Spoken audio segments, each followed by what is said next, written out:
He Who Remains has finally arrived in the third episode of Loki, so let's talk about trips through time and some interesting and unexpected twists and turns.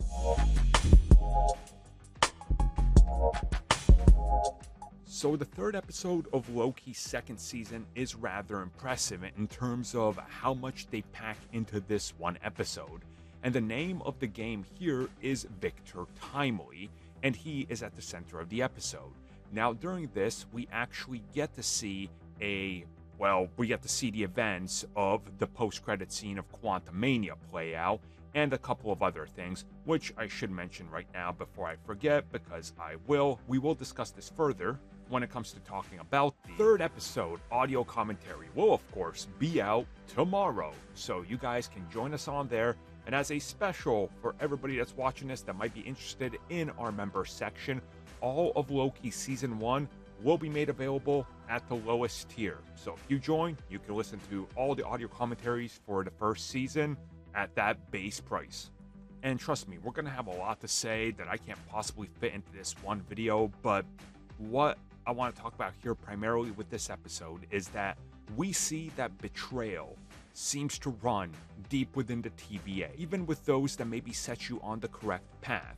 So at the beginning of the episode, we see Renslayer as she drops off the TVA handbook to He Who Remains, Victor Timely, and he essentially bases the next few decades of his life's work on building or trying to build the stuff from the book. This leads him to the Chicago Fair in the late 1800s, where he presents the idea of the loom and time and how it's moving. Obviously, this is why they need Timely now. He knows about this, and Renslayer is here to essentially convince him, you are He Who Remains, I need you, we need to go back, we need to take over the TVA, and we're gonna run everything together. When he hears this, Miss Minute, for one, is jealous because she's in love with He Who Remains. 2, he dumps Renslayer. Of course, this doesn't go too well because for him, he's confronted with 2 Lokis and Mobius. And again, they're on his tail. And what we end up seeing here is that essentially everybody wants him for a different reason. Miss Minute is literally in love with him and wants to marry him.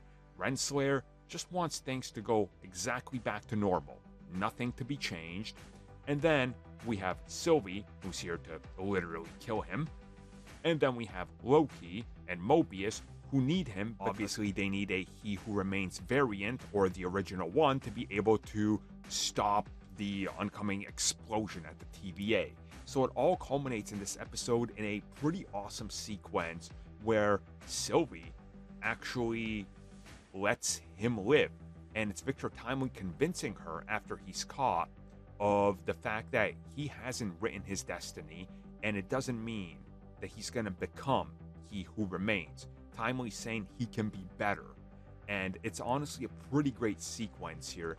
By the end of the episode, we see that people are starting to almost go to the same page, while obviously there's a greater threat looming, and that is, other Kangs showing up, and what happens with this whole thing. Are they going to succeed? And do they eventually get things back to order, or are they going to remain in chaos? One would have to assume chaos because of what's coming next, but again, might be a spoiler, I guess. But since they announced it, yeah, the Kang Dynasty.